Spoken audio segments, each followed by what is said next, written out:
Good morning to those joining us from the UK, or good afternoon to those joining us from the Philippines and from other parts of the world. Magandang hapon po sa inyong lahat. I am Leo Camacho, a member of the Cambridge Public Policy Cohort and Secretary of the Cambridge University Filipino Society, joining you with the rest of the MPP cohort from the Alison Richard Building at the University of Cambridge, United Kingdom. It is an honor to welcome you to Leadership in the Age of Democratic Challenges, a conversation with the Vice President of the Philippines, Leni Robredo. This is a leadership and public policy forum brought to you by the University of Cambridge Masters in Public Policy class of 2021 and the Cambridge University Filipino Society. Many of the participants of today's forum are public policy and politics students and practitioners from all around the world, as well as Cambridge students and alumni from the Philippines. We are also joined by viewers watching us via live stream on the social media channels of ABS-CBN News, Rappler, and the Cambridge University Filipino Society. As we approach the final stretch of the academic year here at Cambridge, we thought it was fitting to organize a forum that could meld the technical proficiencies we have gained here at Cambridge in the past few terms with lessons from inspiring leaders who themselves have faced insurmountable odds in their mission to bring about change. With countries from around the world facing immense challenges to good governance, such as the global rise of populism, the undermining of human rights, widespread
tax on cybersecurity, rising income inequality, and the worsening effects of climate change, and recently the onslaught of a global pandemic, the views, insights, and perspectives of a world leader who grapples with these challenges are sorely needed by policymakers. Our keynote speaker for today's forum is one such leader. The format of today's forum is quite straightforward. After the Vice President's keynote address, to start our conversation, we shall have preliminary questions to set the context, and after which we shall be accepting questions from the floor. We ask our participants from Zoom to kindly mute rather, unless recognized during the open forum. And instead of typing in your question, kindly use the raise hand function of Zoom to participate. Once you are recognized, kindly unmute and address your question to the Vice President. We shall also be taking questions posted by viewers joining us in social media. We also kindly request our participants in Zoom to type in their names and affiliations in the chat box. And with that, it is my great honor to introduce our keynote speaker for today's forum. An economist and lawyer by training, Maria Leonor Herona Robredo's journey to the vice presidency is nothing short of remarkable. In 2013, following the tragic death of her husband, Interior and Local Government Secretary Jessie Robredo, she heeded public clamor and ran for Congress as representative of the 3rd District of Camarines Sur, defeating an established and entrenched political dynasty in that region. In 2015, after serving for one term as Congresswoman, and after authoring several laws, such as the Open High School System Act and Tax Incentives Management and Transparency Act, she eschewed opinion polls and heeded again the call of the public, but this time to run for the 2nd highest elected position in the Philippines. Going up against the immense machinery of her rival, the son and namesake of former dictator Ferdinand Marcos, and faced with an extremely low awareness rating of just 2%, she defied the odds and astonishingly won the vice presidential elections, a victory that was recently validated by the Supreme Court of the Philippines. Undeterred by a strained relationship with the executive in limited budgetary allocation, as vice president, she steered a groundswell of support from civil society towards a disciplined 5-point agenda which aimed squarely at the roots of poverty through her flagship program, the Angat Buhay program. Digging deep into her own experience as a human rights lawyer for farmers, fisherfolk, and abused women, the Office of the Vice President has provided essential services to those in the margins of society, despite having limited resources. In the past year, as COVID-19 infection rates surged in the Philippines, and as poverty and unemployment rose to unprecedented levels, her office rose to the occasion and marshaled 24-hour operations, packing relief goods, setting up free shuttle services, and dormitories for healthcare workers, rolling out swab cabs for free COVID antigen testing, and launching free volunteer-driven teleconsultations, showing us that the best innovations are built foremost on compassion. Ladies and gentlemen, it is my distinct honor and privilege to introduce our keynote speaker, the 14th Vice President of the Republic of the Philippines, Her Excellency, Vice President Leni Robredo.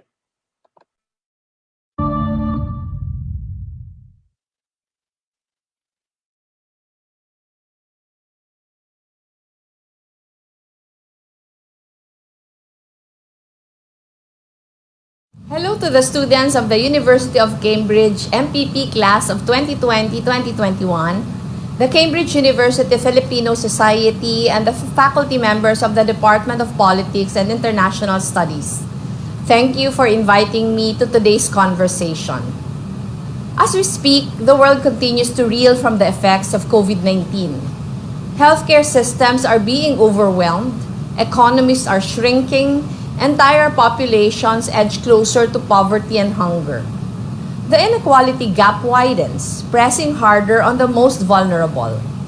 On top of this, rights and freedoms that we have long thought inalienable are being challenged, brushed aside, and violated. Disinformation campaigns propagating false binaries are likewise not helping our cause. Health versus the economy, the supposedly undisciplined populace versus law enforcers, medical frontliners crying for a timeout versus online trolls claiming to reflect the rest of the public, and yes, even women versus men, with female stalwarts of freedom and rights harassed, attacked, and even put to jail for speaking truth to power. This is precisely the language of populist authoritarians around the world.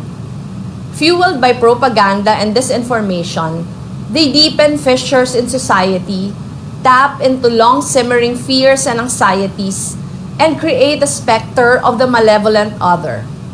They normalize aggression, weaponize frustrations, and dismantle structures for truth-telling and civic discourse. Look around the world, however, and one would be hard-pressed to find a place where such a conflict-driven mentality has yielded meaningful results. The pandemic has shown that the best kinds of leaders, in a crisis or even during more normal times, actually roll up their sleeves, do the hard work, and put in the hours along with the rest of their people. Leaders that act not only with urgency and decisiveness, but create a clear view of the horizon and craft clear plans to get to that horizon, based not on what sounds good from the pulpit, but on accurate information. Leaders that trust science to provide a common baseline of experience, sending the message that we are all going through the same struggles, and together we will get through this too. We have seen this kind of leadership in more robust democracies such as Taiwan, New Zealand, and Germany. Prime Minister Jacinda Ardern, President Tsai Ing-wen, Chancellor Angela Merkel, all of them channeled strength and quiet courage in a manner that is firm yet dignified, that listens and collaborates, and that pulls everyone together towards a common cause. Look back into history, in fact, and you will see more examples that give flesh to this insight. It is only through pulling together that humanity has overcome the biggest crises that have come its way. And while demagogues and peddlers of disinformation might insist on finding enemies in the midst of this pandemic, our own experience in the Philippines bears out the truth. In times of struggle, the most powerful human impulse is to reach out, to connect, to unite. We are fortunate to see the spirit alive and well in our daily work at the Office of the Vice President. Throughout our COVID-19 response initiatives, we have seen the selflessness of teachers and artists who produced instructional videos which help parents and students adjust to online learning, the many volunteers, organizations, and ordinary citizens who help provide PPE sets, care kits, and support packages for frontliners, or even the next meal for the most vulnerable of our countrymen. All of our efforts, from early projects like our free shuttle services, to more recent efforts like the swab cab and our telemedicine program called Bayanihan e-Consulta, have only become possible through the selflessness of volunteers and partners. In fact, just over a month since we launched e-Consulta, we are overwhelmed by the outpouring of support. As of May 22, 997 volunteer doctors and 3,085 external volunteers who will serve as coaches have become a phenomenon, anchored in a message of solidarity. Give what you can, take what you need. Elsewhere, Filipinos from all walks of life are contributing their skills and dipping into their pockets, filling in the gaps in government response, determined to ease their fellow men's hunger and suffering. From the front lines of healthcare facilities to the back doors of relief centers, from big corporate foundations to a room full of friends pitching in for a sack of rice, We have seen Filipino selflessness, sacrifice, and heroism.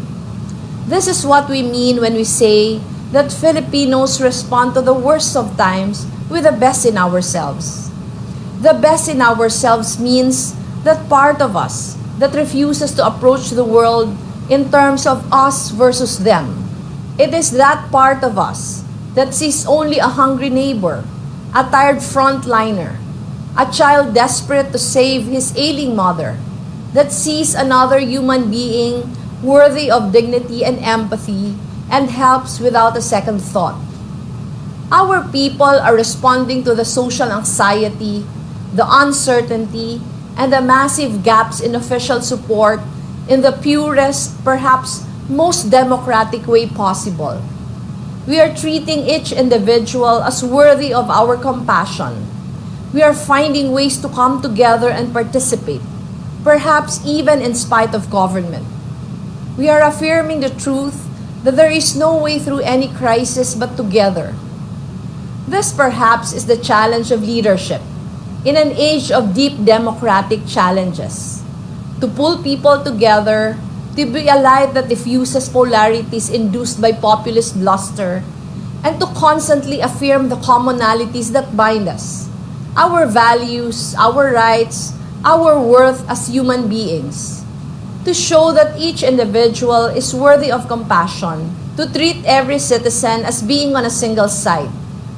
At a time when messages of divisiveness are being declared from the highest pulpits, true leadership treats unity as an imperative, catalyzing collaboration between sectors and organizations, consulting with experts, advocates, and like-minded peers, harmonizing everyone's strengths and contributions towards a singular vision, and always leaning towards the ground and listening to communities.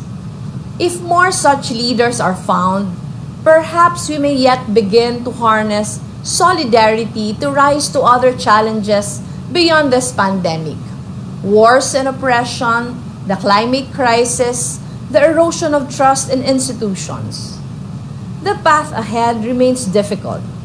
We still have to deal with the threats, the lies, the disinformation. But we forge on and show up every single day to do the work that matters, moving with others, knowing that we are bound not only by this crisis, but by the collective aspiration, a freer, more compassionate, more humane world where everyone's rights and dignity are upheld. Thank you very much for your time. Thank you very much, Madam Vice President, for that very inspiring keynote address. We shall now proceed to our conversation with Vice President Robredo.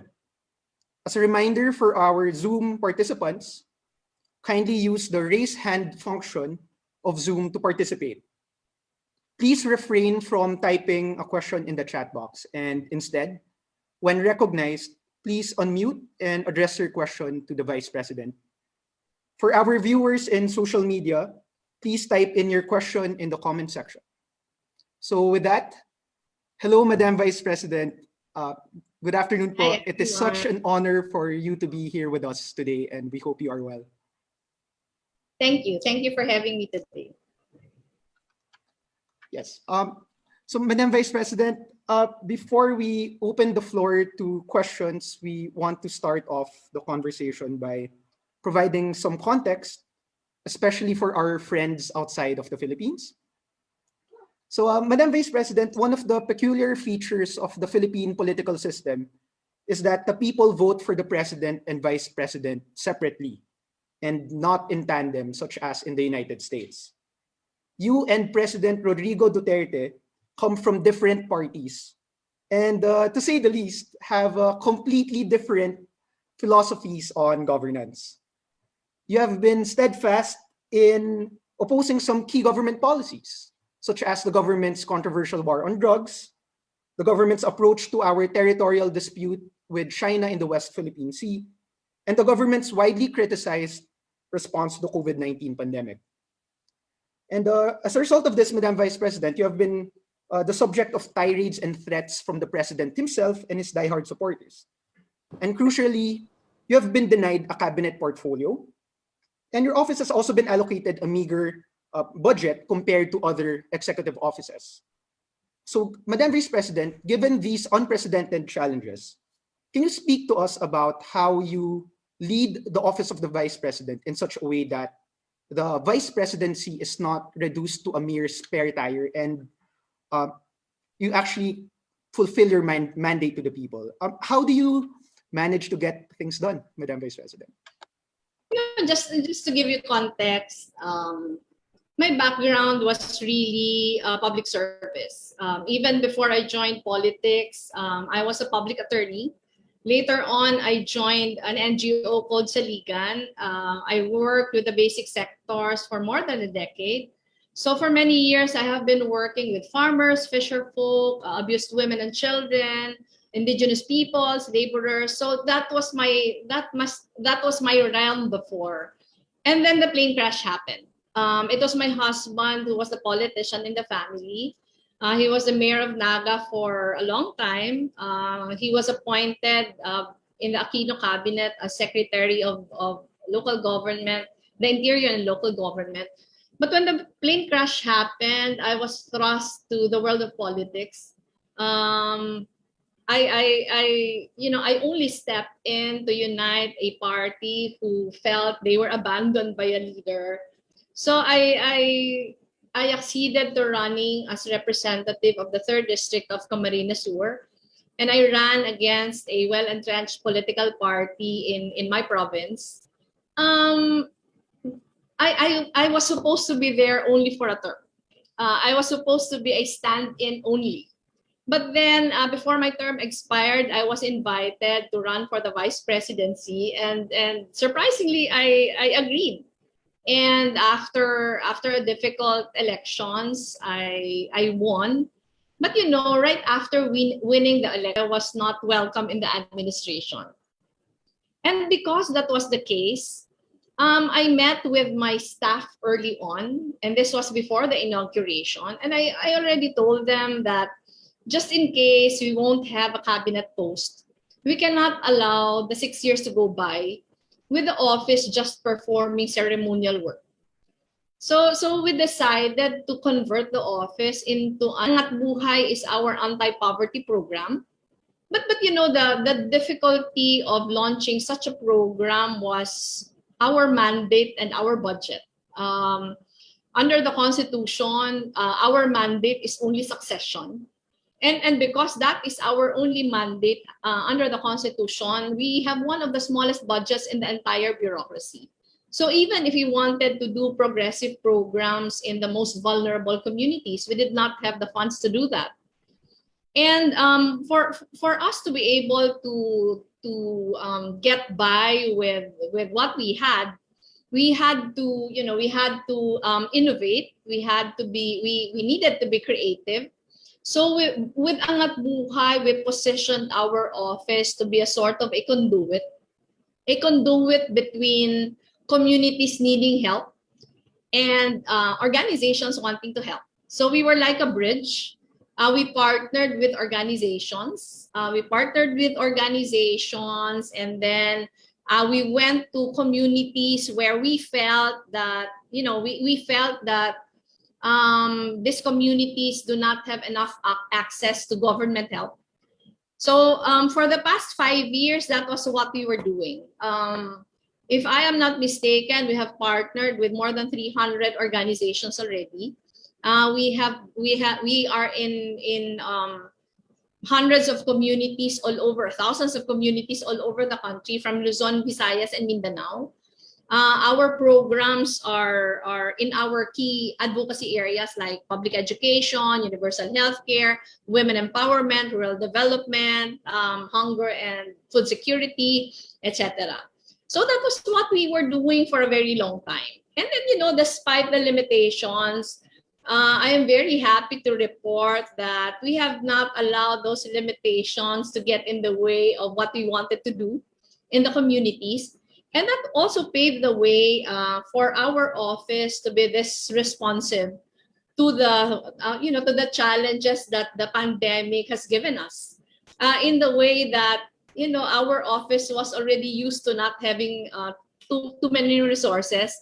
Our office was already used to not having sufficient support from government. So, in many of our initiatives, as far as COVID-19 response is concerned, it was still an extension of the same Angat Buhay program that we have been doing. We are able to do a lot of programs because we harness civil society support.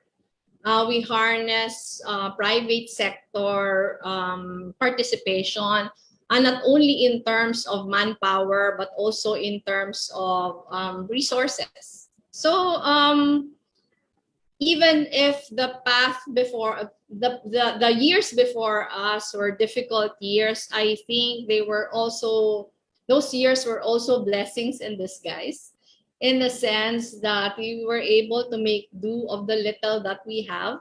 We were able to harness, all the good that is available in our midst. Thank you so much for that, Madam Vice President.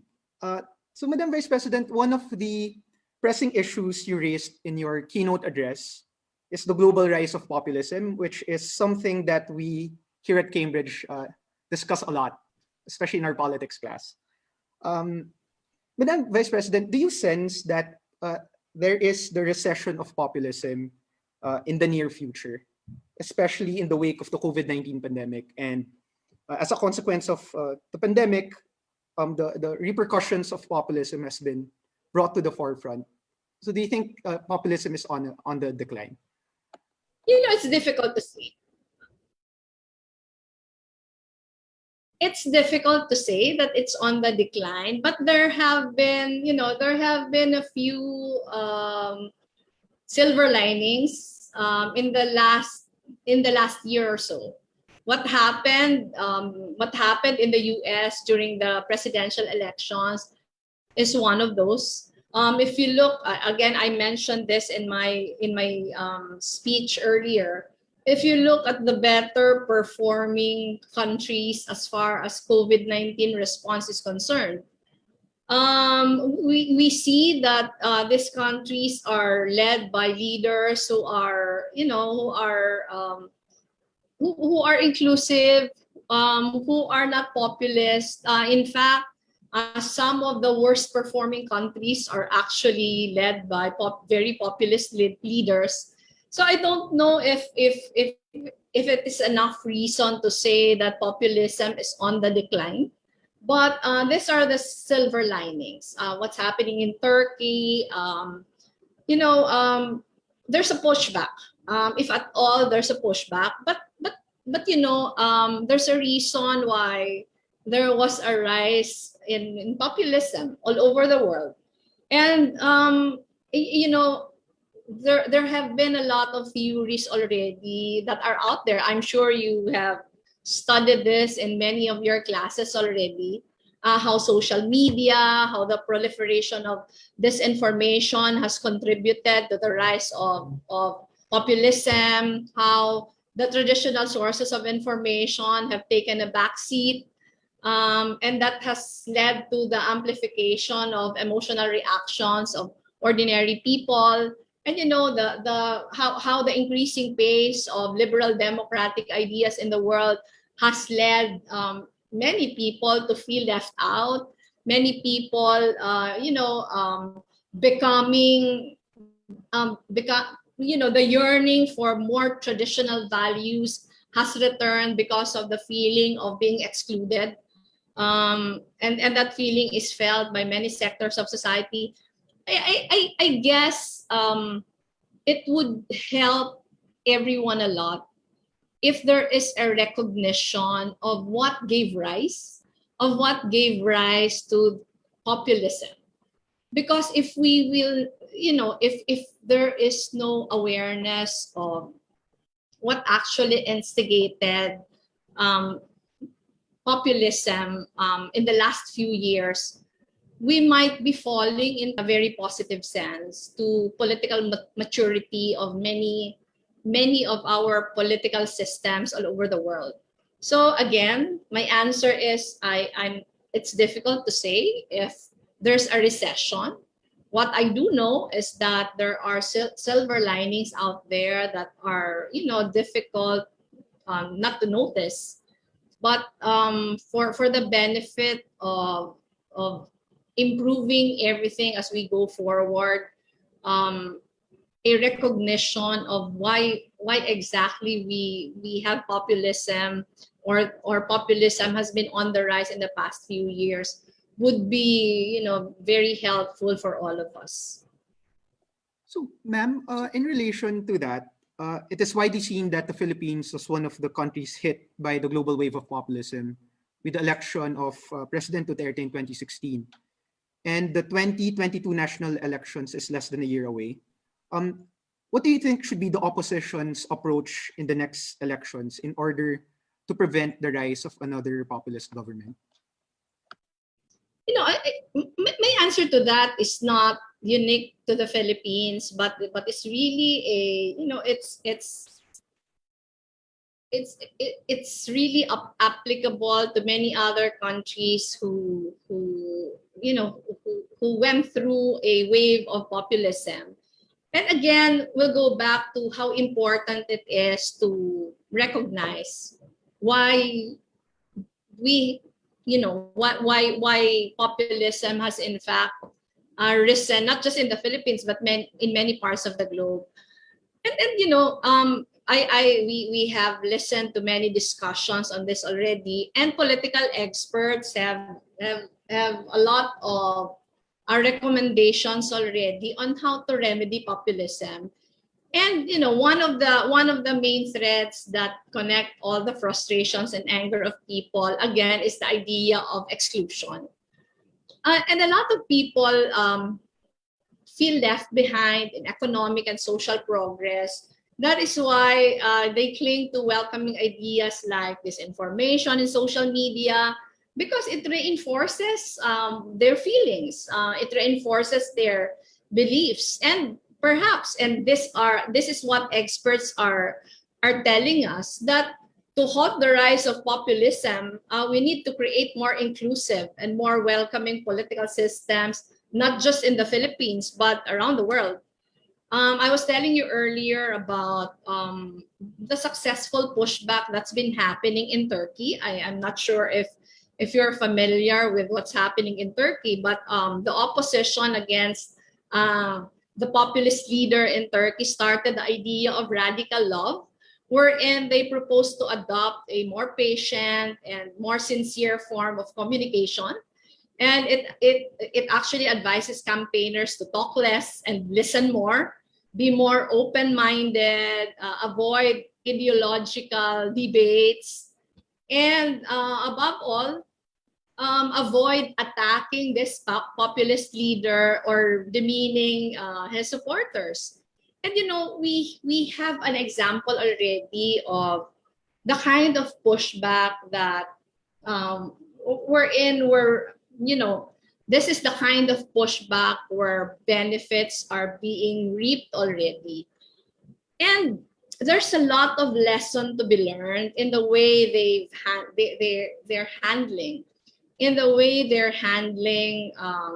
a very popular leader. And it will take a while. It will take a while before moving puzzle will form. There's a lot of hope out there. But first and foremost, the opposition has to be united. It has to be united not just in terms of having a common candidate, but in terms of agreeing to the manner by which we fight off populism. It's many different things, and I would have to admit that this pandemic has not made things easier, in the sense that most of our energies now are really focused on our many initiatives as far as COVID response is concerned. That there has not been much thought on the elections, which is just around the corner. I, for one, because our office is immersed in in the day-to-day response, COVID response operations, really the elections is one thing that's farthest from our minds. And it's difficult in the sense that it takes a lot of, aligning, agreeing, understanding where the different, giving context, where the different beliefs and I'm not sure how to put it, but even in the opposition, there are many personalities, many groups coming from many different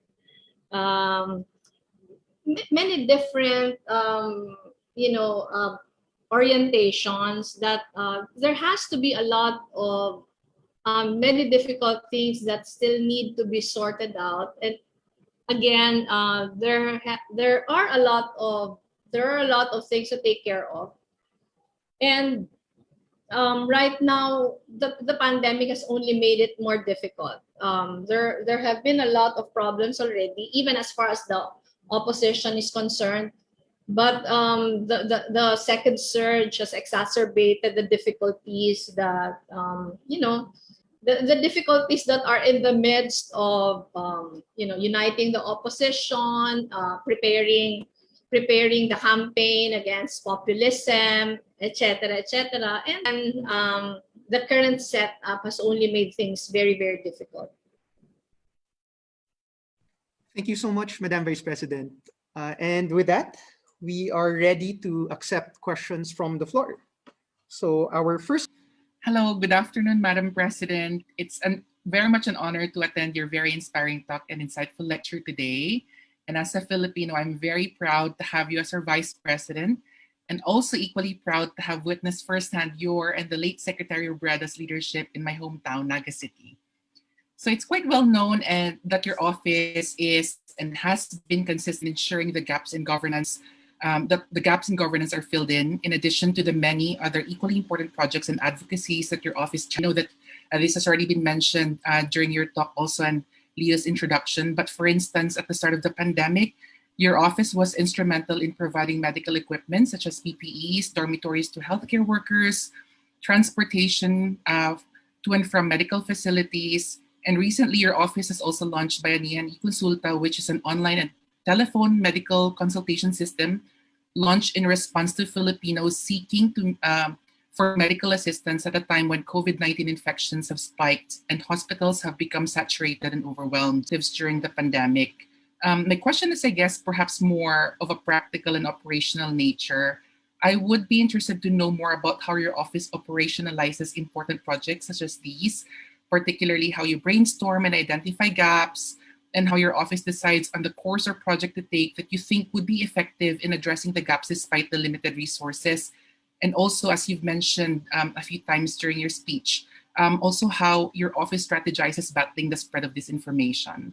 It would be fascinating if you could kindly give us a glimpse of the Office of the Vice President behind the scenes. Thank you very much. Again, just to give you context, Patrick, I think I am the only old person in the office. Most of my staff are very, very young people like you, in their 20s and in their early 30s. And I have used that to my advantage in many, many situations. From experience, young people are not yet constrained by certain mindsets. They are very innovative, very creative, very agile, very nimble, and that has helped us with our COVID response. I was telling you earlier that our first 4 years of Angat Buhay has prepared us in the work that we do now as far as COVID-19 response is concerned. But just to give you a glimpse of how things work, one of the first things that we did as in responding to the COVID-19 pandemic was the shuttle services. And not one in the office has expertise in transportation. What we only know of walking many kilometers each day just to reach the office.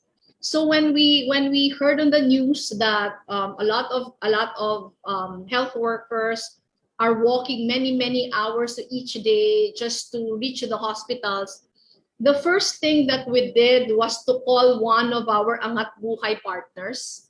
And this Angat Buhay partner had a bus. And we had a fleet of buses. But his buses were airport buses. These were airport shuttles.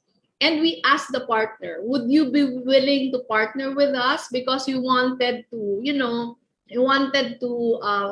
push for, we wanted to provide shuttle services for the frontliners. And when he answered yes, we buckled down to work. We called for volunteers. We did the routes. It was just us. We did the routes. We plotted them. And then the following day, we launched it already. And most of our programs for COVID-19 has been like that. And one of our volunteers, I remember, posted a very appropriate metaphor on Facebook. He said, we were asked to jump on a cliff and we started building the plane on our way down. And basically, that's how our programs are as far as COVID-19 response is concerned. It's not ideal, but then again, in crisis situations, the urgency should be goodwill to be able to, to be able to gather a lot of volunteers to help you out. Our office is one of the smallest in the bureaucracy. So we really do not have the number of human resources available that's needed for most of our operations. We tweak our programs along the way. When we were doing the shuttle, we perfected the routes, I think 2 weeks into the program.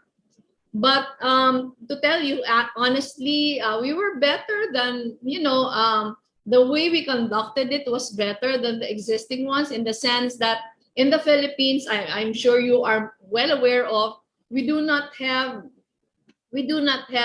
public bus systems that reach the destinations right on time.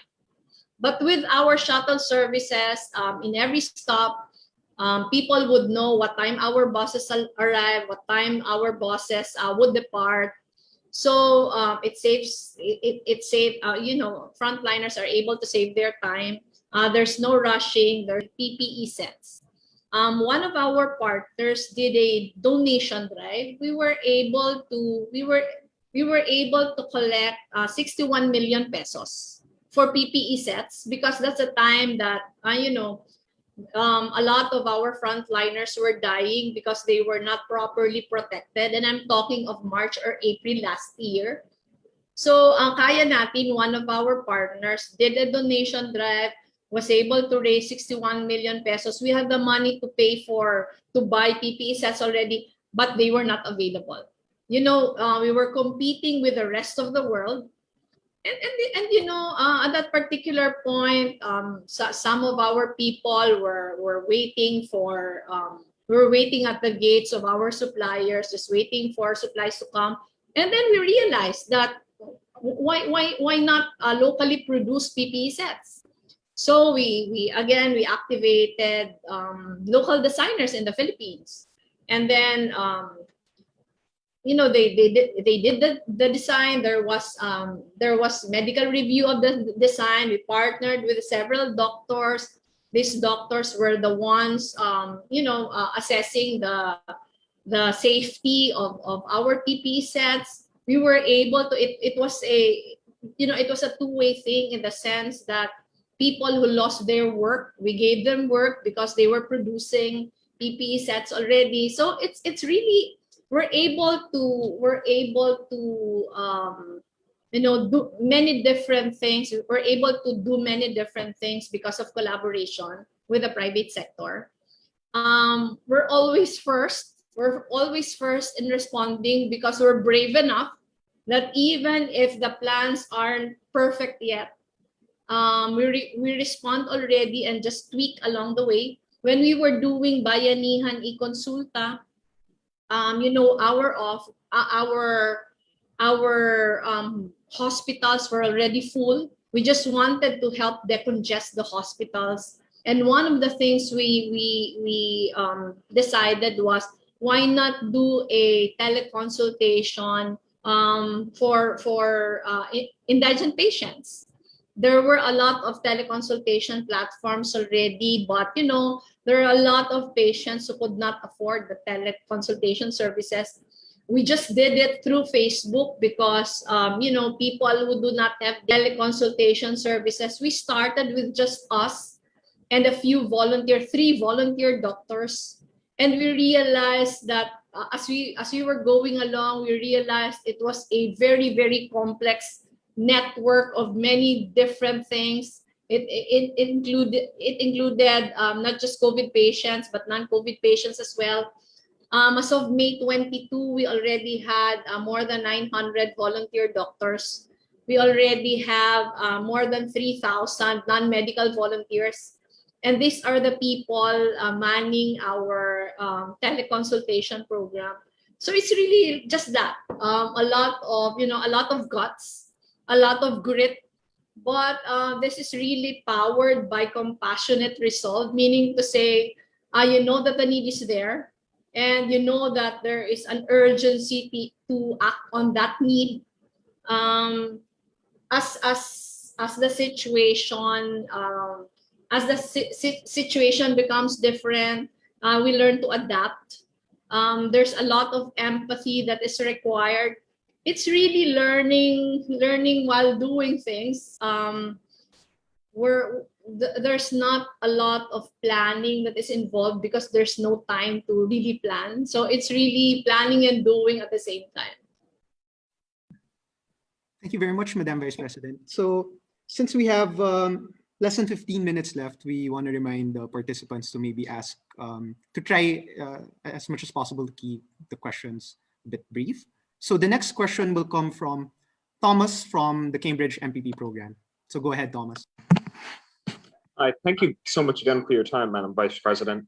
You're in a very unique position as an opposition member of the executive and as someone in opposition to an executive that has a reputation for being quite combative with their public rhetoric. So my question was, how do you find the process of achieving a balance between responding to the president when he delivers often unjust criticism or divisive rhetoric, and making it clear that these sorts of statements aren't acceptable, especially from somebody holding the presidency, versus not trying to get embroiled in a war of words and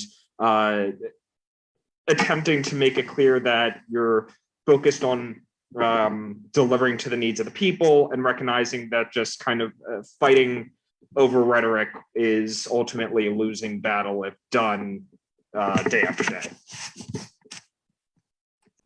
Thomas, I would have to admit that it's a difficult balancing act. When we were just starting, I was already quite I was already quite determined not to be combative, not to enter into any word wars, especially with the president, because it's going to be very divisive. But there are just some things that are non-negotiables as far as I'm concerned. For example, when the extrajudicial killings were happening left and right, I was a member of the cabinet at that time. And as a member of the cabinet, you're expected to be the alter ego of the president.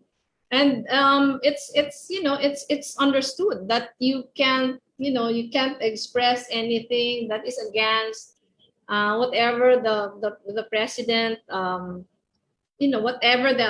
whatever the wishes of the president are.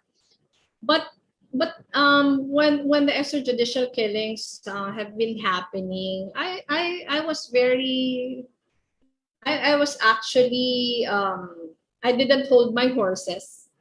I was actually expressing my opposition to what was happening, my opposition to the kind of drug war that was happening at that time, and that cost me my seat in the president's cabinet.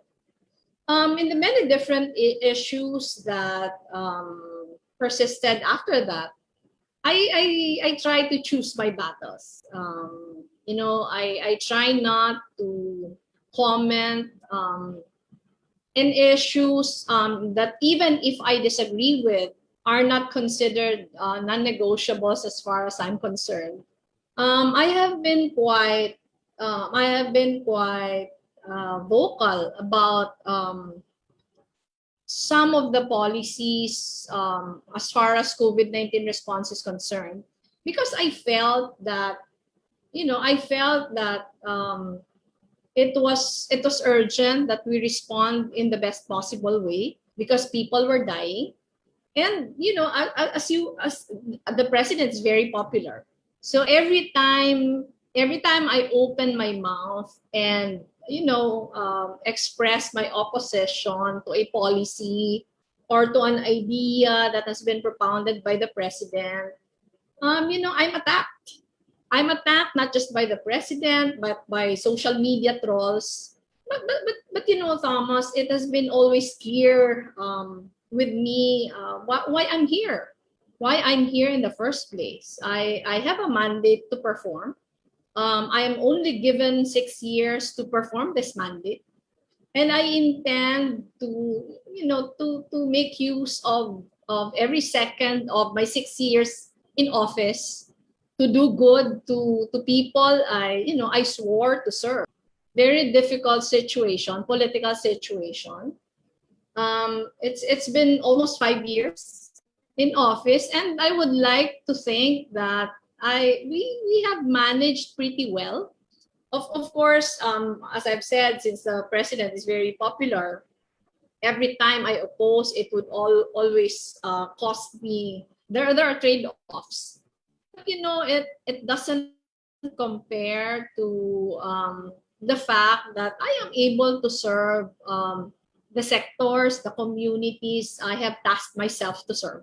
And I think the attacks, everything that me to be able to serve as vice president of our country. Thank you very much, Madam Vice President, and thank you, Thomas. The next question will come from Julia from the Cambridge University Filipino Society. Thank you so much, Madam Vice President, for your inspiring talk and for taking the time to join us. I think this is such a real honor for the Cambridge Filipino Society, myself included.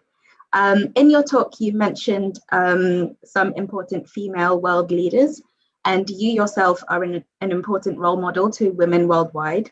And your work in empowering women and fighting for gender equality has been recognized, particularly in Southeast Asia. My question is, what words of wisdom would you pass on to young women who do to achieve gender parity? Thank you. From experience, Julia, what really helped me become the kind of public servant that I am now is my long years of experience working with communities. I think it's where I learned empathy. And in the office, I always tell my staff that empathy is a spiritual muscle. The more you do it, the better you are at it, and it helps you. It helps you listen more.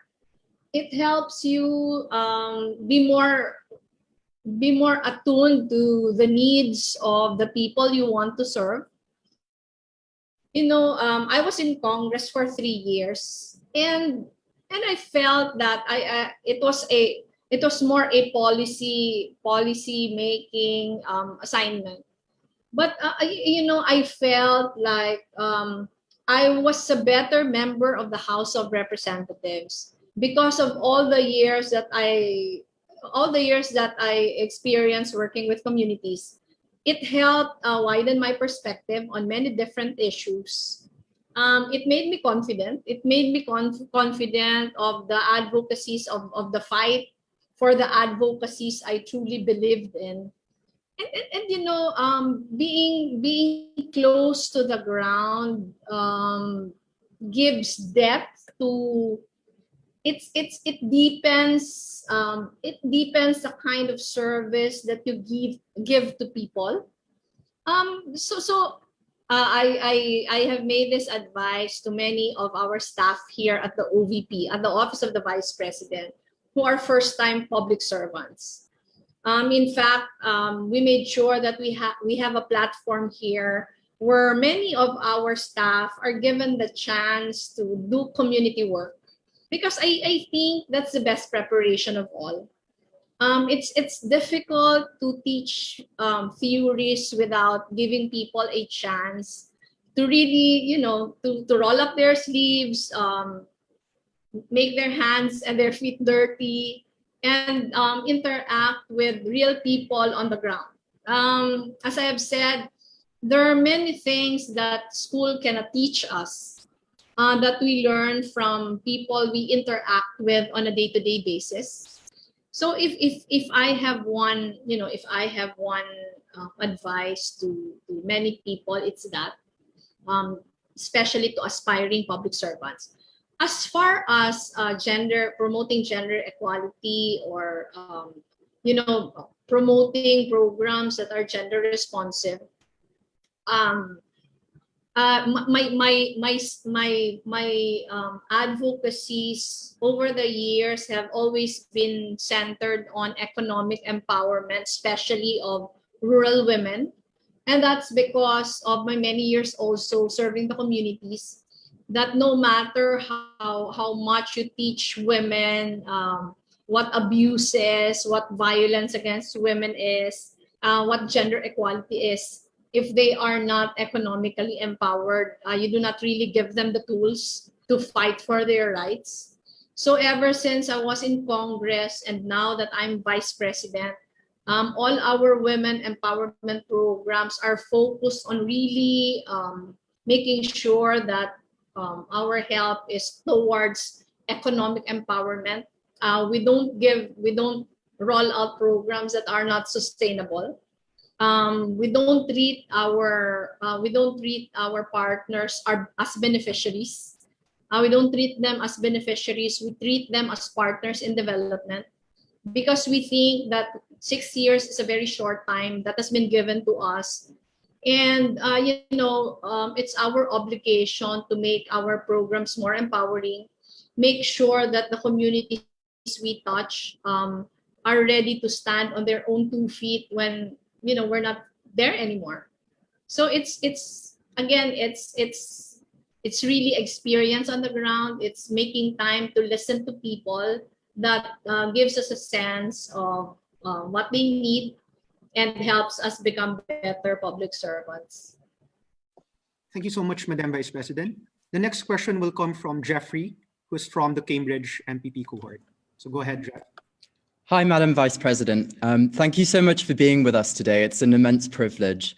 In a world where it feels like both globalization and multilateralism have increasingly been in retreat, I was really heartened to read your recent comments in the news on the importance of multilateralism in tackling key regional and global issues like the territorial dispute with China. I was wondering if you thought the same applied to vaccinations, given the low nations in 2021, and also the difficulties we've faced in competing with larger countries in the global race to vaccinate our populations. Do you think that joint procurement, for example, via ASEAN, would have been a sensible policy? Anything that's collaborative is always advantageous. That has been my, experience in all the years that we have been doing work at the Office of the Vice President. So anything that would entail collaboration between and among governments would benefit each one of them. We see that we see that model already as far as the EU's vaccine program is concerned. We see that model in how communities how communities help each other, and you have seen my statement of just instead of a bilateral approach. And as far as vaccines is concerned, I think the WHO program, having a COVAX facility, is an important first step. Many economically developed ones, but it needs it needs more rigor in in making sure that prompt and enough access is given to vaccines. If you look at the numbers in Asia, it's still very much wanting. In the Philippines, for example, one of our objectives is to reach herd immunity by the end of 2021, and it seems like an impossible dream, considering not just the lack of supplies, but the difficulty also of rolling out the vaccines in the many different localities. If you look at EU's vaccine program, I think the scheme was set up sometime June of last year. The EU vaccine program allows the EU to negotiate the purchase of vaccines on behalf of its member states. It met quite a few bumps, but I believe that it's well on its way to providing the necessary numbers to the many EU states already. But I think whatever form of collaboration, again, will always be beneficial as long as all the member states are on equal footing from day one. It is difficult if you collaborate and inequities are present in the platform for collaboration. It is something that we have always tried to do without the inequities in many of our programs. I was telling you earlier that in our Angat Buhay program, we don't treat our communities as beneficiaries, but they have the same, they have equal responsibilities, because I feel like if you treat them as partners in development, when they do have ownership of their programs, they would have a better sense of taking care of the program, and I think that would also be very beneficial as far as vaccine rollout is concerned. I'm not too sure if we're too late in the day already, but perhaps just improving on the COVAX facility set up by WHO would be good enough given the current state. Thank you so much, Madam Vice President. And thank you to the Office of the Vice President for agreeing to extend just a couple more minutes, because we have a lot of people who are really interested in this discussion. So maybe we'll accept just a few more questions. And the next one will come from Dino, who is from the Cambridge MPP program. Well, thank you very much, Madam Vice President, for taking the time to be with us today.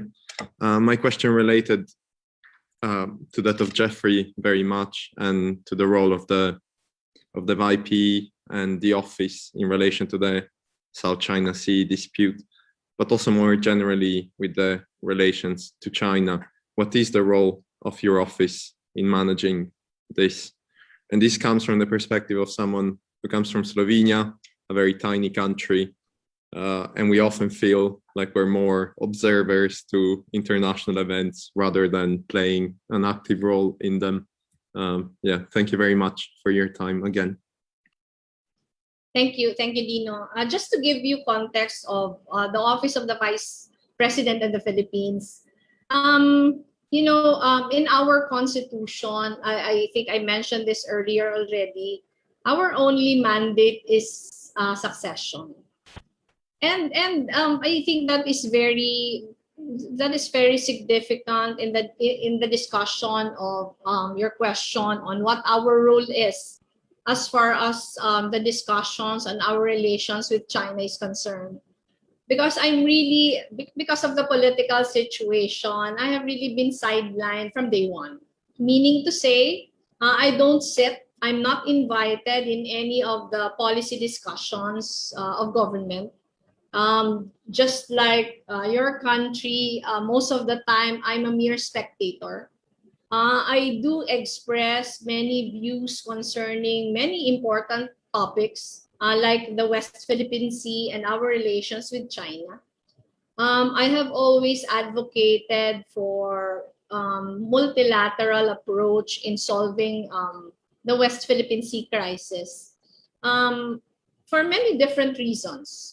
For one, I feel like a bilateral approach would not benefit the Philippines because, again, we will start not on equal footing. And I guess it's one of the most important things when you're doing bilateral talks.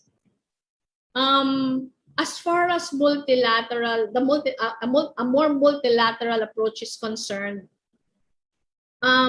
we filed an arbitration case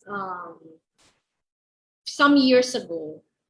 And we had a very significant victory with the arbitral tribunal as far as our claims on the West Philippine Sea is concerned. And I feel like that victory should have been capitalized in asking for support from other countries who are, who have similar claims or are similarly situated or have similar issues with China. The fact that we had a significant victory as far as the arbitration case is concerned, I feel would be a significant come on to solicit the support of many countries like Vietnam, like Malaysia, and other neighboring countries. So if you ask, do we have a voice as far as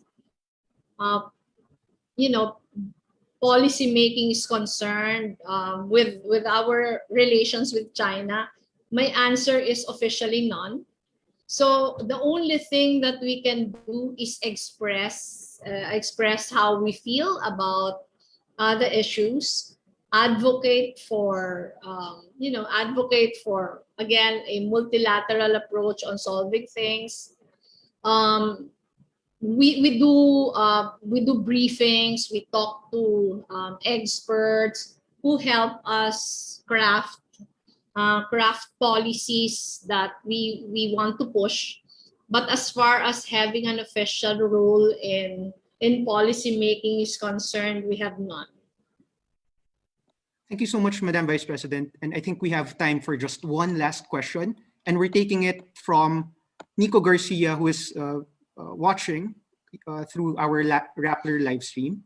And he asks, what kind of president should the Filipino people be looking come 2022? And in relation to that, Madam Vice President, we also have to ask, while we will not press further as to whether you have made your decision or not, we wanted to know what are the factors or conditions that you are considering in making a decision to go for it in 2022. The first question changed over time in the sense that the pandemic has only exacerbated our need for a president who is there on the ground, who is hands-on, who is not afraid to roll up his sleeves and be with the people as we battle this, go back to normal in the soonest possible time.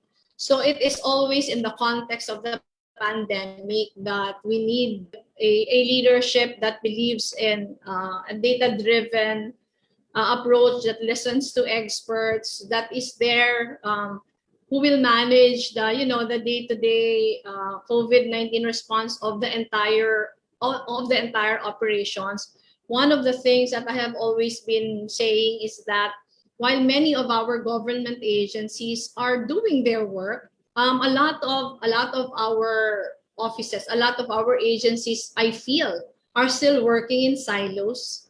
There is a lot.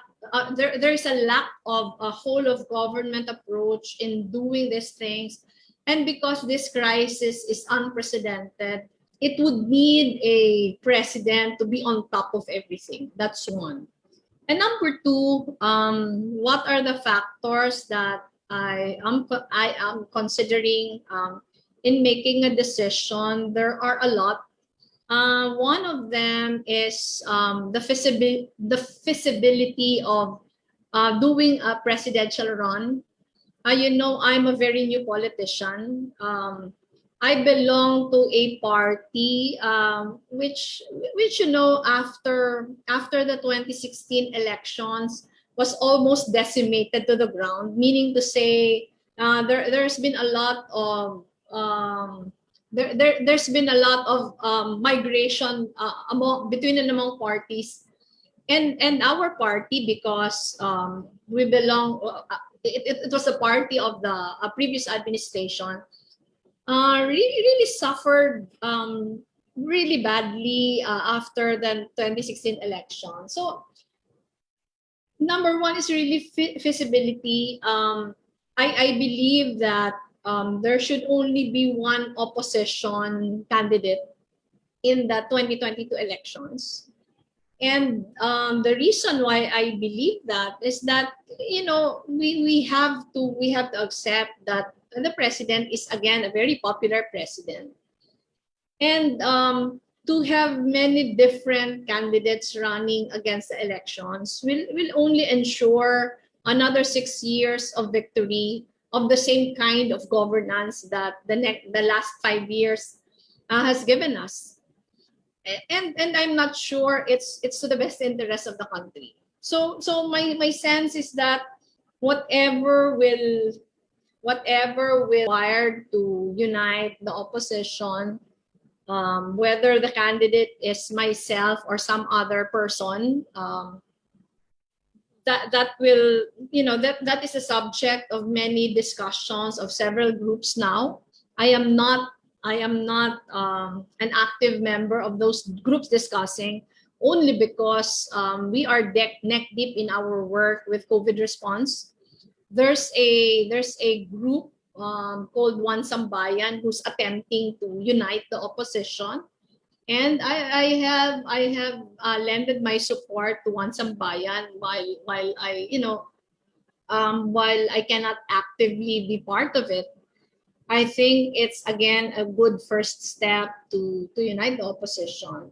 So it's really, you know, a lot of people are rushing me to make a decision already, but it's not that easy, because the feasibility of a presidential run is one of the primary considerations. As I have said, my run for the vice presidency was just like an accident. I was not prepared for a run for a national post, and you know, it would require a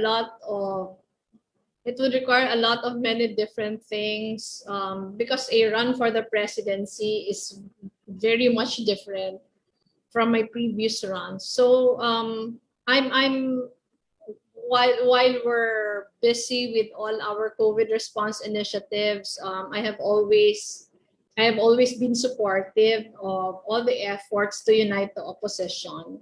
So that remains to be seen in the next few months or so.